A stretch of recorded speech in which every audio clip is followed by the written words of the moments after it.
Hola, ¿cómo andan mis amores, mis nenas y nenes lindos de quinto? Esta semana vamos a continuar con la poesía. Vamos a aprender algunos recursos expresivos, ¿sí? Que son esas cosas que utilizan los poetas para hacer más bellas aún sus obras, ¿sí?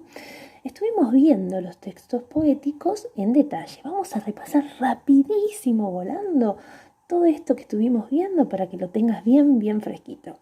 Bueno, aprendimos que la poesía eran parte del género lírico, composiciones dentro del género lírico, y se les llamaba poemas a esas obras, que podían estar en verso o en prosa, y que están inspirados por la sensación particular y la sensibilidad que tienen los poetas, porque son artistas. Y todas tratan un tema en particular, ¿sí? Generalmente son sentimientos, emociones, que puede ser el amor, la alegría, la tristeza, cualquiera que inspire al poeta, ¿sí? Recuerden que siempre se juega con las palabras para crear esa musicalidad y esa forma especial que tiene la poesía.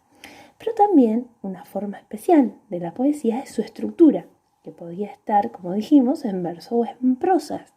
Cada una de esas líneas eran los versos y todos esos grupitos de versos eran estrofas y todas conformaban al poema. Esos espacios en blanco también son muy importantes y se leen y están ahí por algo y la hacen también tan particular a la estructura y a la forma en que leemos la poesía. Por eso tienen un ritmo y tienen una musicalidad, combinando esas palabras de una manera maravillosa, por supuesto, con la impronta de cada uno de estos escritores, y cada una de esas palabras en las que se repiten, o esas letras, como habíamos visto, en la forma de la rima, que podía ser consonante o asonante, incluso los silencios, van dando este ritmo y esa acentuación muy hermosa que la hacen muy aliada de la música. Por eso las canciones son poemas con música. También vimos que venía del género lírico porque antiguamente se cantaban con una lira, ¿sí? En Grecia. Pero después, mucho tiempo después, siguieron expresándose los artistas, escribiendo sus obras de manera con esto, ¿no? Con las poesías, con el género lírico, y muchos de estos poemas se los llaman poemas narrativos porque cuentan historias, ¿sí? Son historias que tienen una estructura como la de los cuentos, ¿sí? Tienen personajes, están dialogados, tienen mucha descripción, pero ¿por qué siguen siendo un poema? Porque tienen la intención de transmitir una emoción, ¿sí? Entonces eso es lo que lo hace diferente. Esto no lo vimos, pero es sencillo. Se llama el yo lírico. El yo lírico es quien habla, es el autor. Recuerden que le decíamos poeta. El yo lírico es el que escribe, el que emite el mensaje, ¿sí? Es diferente al autor de un cuento, que se sabe que es el que lo escribió. En cambio, en este caso, mira, por ejemplo, ahí la señora puso un poema de Gabriela Mistral. Y la misma autora escribe en 3 oportunidades cosas diferentes. En una apareciera una madre, en otra aparece un hijo, en otra aparece, dice, una voz que sabe lo que ocurrirá, ¿sí? Y sigue siendo la misma persona. Recuerden que es como un artista cuando hace una obra de teatro. Si asesina a alguien, no tiene que ir preso por eso. Es la forma en que lo siente. Es como si yo dijera, tus hermosos ojos verdes me cautivan, y venga mi marido y me diga, si yo tengo ojos marrones, ¿sí? No soy yo quien hablo, sino es el yo lírico cuando escribo. Esto de la rima lo repasamos muy rapidito. Recuerden cuando era asonante y cuando era consonante, y que esto constituía una forma muy especial de darle un estilo muy particular a la poesía. Vamos a ver cosas lindas, ingredientes hermosos que se le pueden poner a las poesías. Una son las imágenes sensoriales.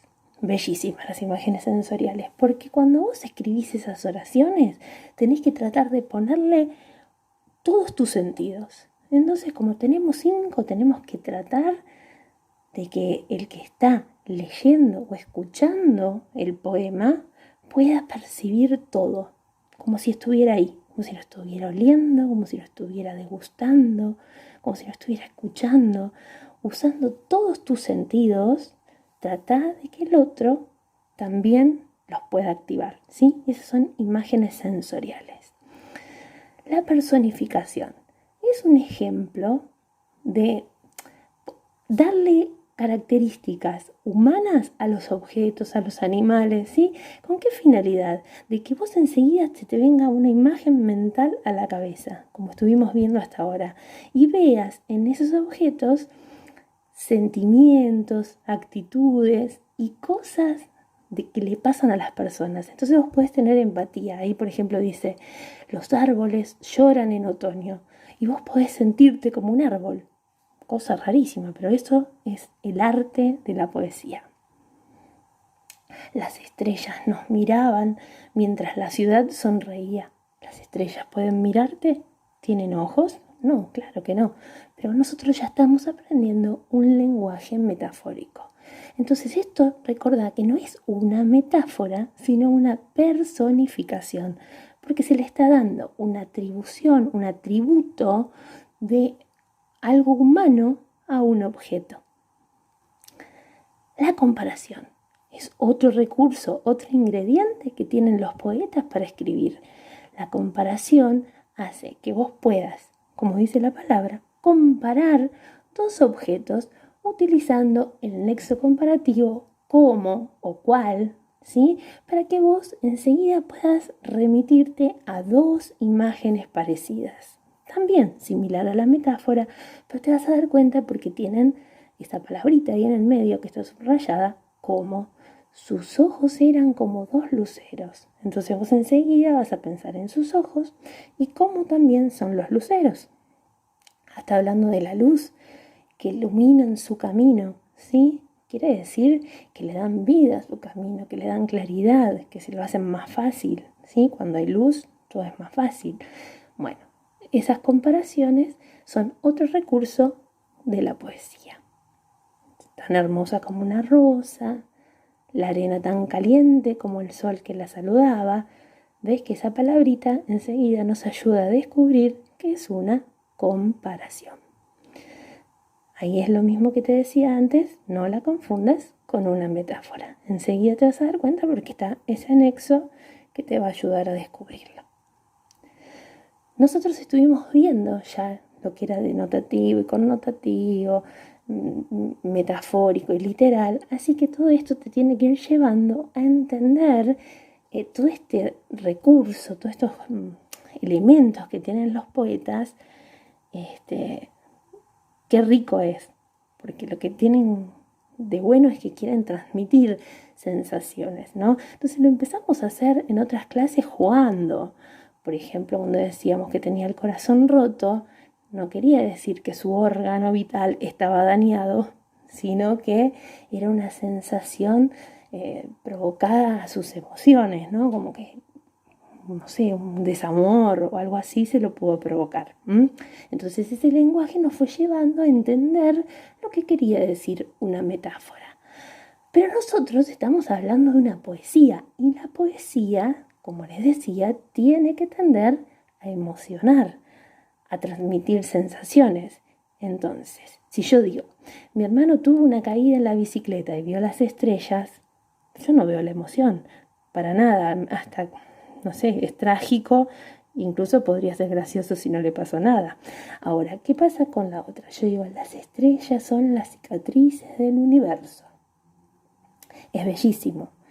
Ponete a pensar en las estrellas y qué tendrá de analogía con las cicatrices, como huellas indelebles, como marcas que ahí quedan para siempre, ¿no es cierto?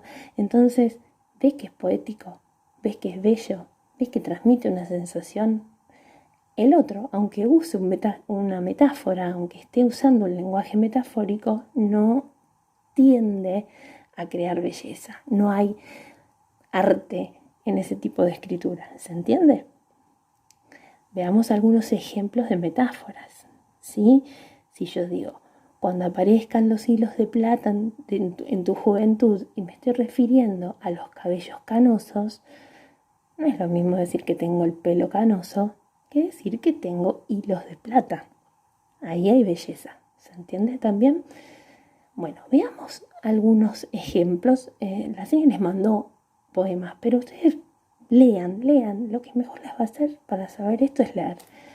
Esas repeticiones, ese juego que tienen las palabras, son todos recursos literarios que utilizan los artistas en la poesía. De todos ellos vamos a quedarnos con los más importantes y los que tienen que tener tus poesías para ser hermosas.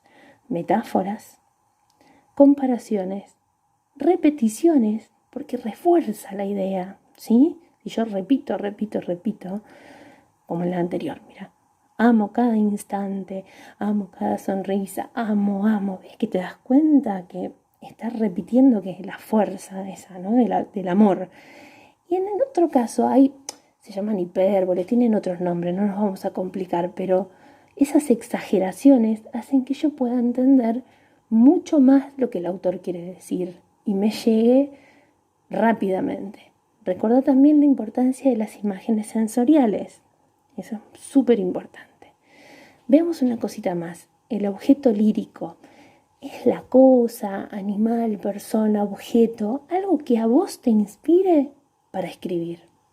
Entonces, toda esa emoción la tenés que escribir y transmitir a través de tu obra, cuando seas un gran poeta. Bueno, hay muchos poetas famosos, muy lindos, de habla hispana y de todo el mundo. Ojalá puedas animarte a leer y que te empieces a apasionar con la lectura de algunas poesías. Y, ¿por qué no?, animarte también a escribir.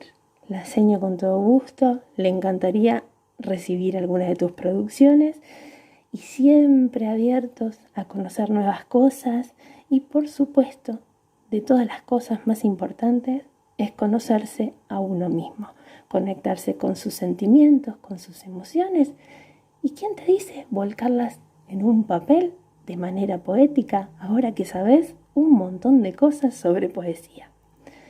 Los quiero mucho y los extraño un montón.